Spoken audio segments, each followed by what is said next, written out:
Beneath the burning sands of the Sahara, satellites have detected something that shouldn't exist. Walls, streets, a city older than the pyramids, and every expert who studies it leaves with more questions than answers. The Sahara wasn't always a desert. 10,000 years ago, this vast ocean of sand was a green paradise, threaded with rivers, dotted with lakes, and teeming with elephants, hippos, and crocodiles. Cave paintings deep inside the Tassili Nadja Plateau show people swimming in what is now one of the driest places on Earth. But something happened, something that turned a thriving land into a graveyard of civilizations. And buried somewhere beneath those endless dunes, scientists believe there lies a city no historian can name, a city no map remembers, a city that by every rule we know about human history simply should not exist. The first whispers came from satellite imagery in the early 2000s. Researchers analyzing radar scans of the eastern Sahara noticed strange geometric patterns buried under the sand. Straight lines, right angles, circular formations too perfect to be natural. The data suggested structures stretching for kilometers beneath the surface, in regions where no human being has lived for thousands of years. When archaeologists finally reached one of these locations in southern Egypt, near the border with Sudan, they uncovered fragments of stonework polished to a mirror finish, foundations of buildings arranged in grid patterns, pottery shards carbon-dated to a period long before the rise of dynastic Egypt. Whatever this place was, it predates the very civilization we credit with inventing organized cities along the Nile. And that's where the mystery deepens. Local Bedouin tribes have passed down stories for generations about a forgotten kingdom swallowed by the sands. They call it the City of Brass, or in older dialects, simply the Forbidden Place. Travelers who wandered too close, the legends say, were never seen again. Medieval Arab geographers, like al-Masudi, wrote of a great metropolis lost beneath the desert, ruled by a king whose name was erased from history because his power offended the gods. For centuries, scholars dismissed these tales as folklore, until the satellites proved otherwise.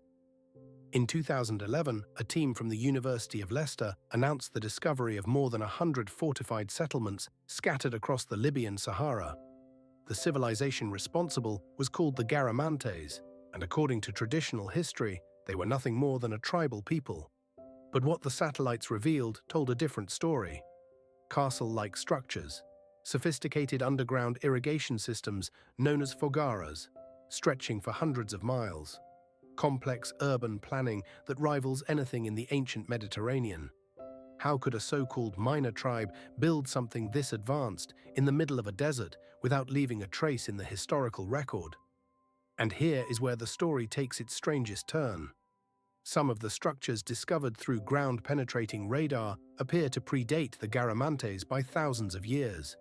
Beneath their cities, there are older cities. Beneath those, older still. Layer upon layer of forgotten civilizations, each built on the bones of the last, each erased by the slow, suffocating advance of the sand. Geologists studying ancient riverbeds in the region have mapped a vast network of waterways that once flowed through the Sahara.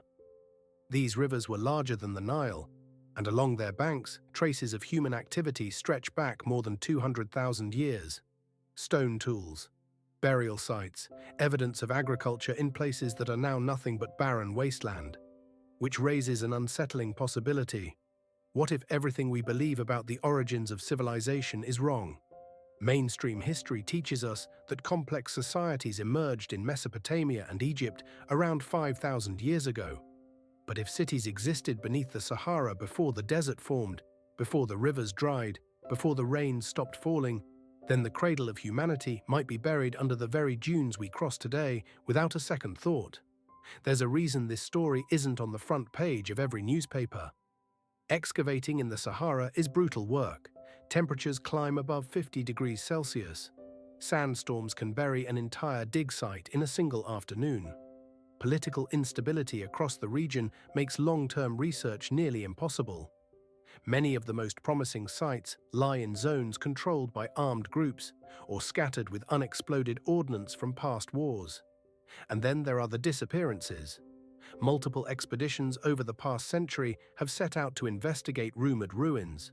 only to vanish without explanation. The most famous case is that of explorer Laszlo Almasi, the real-life inspiration for the English patient who spent years searching for the lost oasis of Zerzura, a city of white walls hidden in the desert. He claimed to have seen it. He could never find it again. In 2017, a private research group released drone footage of what appeared to be a massive stone wall partially exposed by shifting dunes near the Algerian border. The footage went viral, then disappeared from the internet within 48 hours. The team behind it stopped responding to interviews. To this day, no one knows where exactly the footage was taken or whether the wall is still there. What is the desert hiding? Why do so many roads of inquiry suddenly go cold? Some researchers believe governments are deliberately suppressing findings that would rewrite the timeline of human civilization. Others suggest the truth is even stranger, that whoever built these cities understood something we have forgotten, something about the cycles of the earth, about climate, about catastrophe, that allowed them to flourish in conditions we cannot survive. What we know is this: the Sahara is not empty, it is full. Full of bones, full of stones, full of voices buried just beneath the surface, waiting for someone to listen. Every grain of sand carries a memory, every dune is a tomb, and somewhere in the vast silent ocean of that desert, a lost city waits for the wind to uncover it again. Maybe in our lifetime, maybe never. But the next time you see a photograph of the endless Sahara, remember, you are not looking at emptiness, you are looking at a graveyard of forgotten worlds. And the greatest mystery of all is not what we have found. It is what we have not yet dared to dig up. If this story sent a chill down your spine, subscribe to Mysteries of History and turn on the bell. Every week we descend deeper into the secrets the world tried to bury. Because the past is not gone, it is only waiting, and the next discovery could change everything.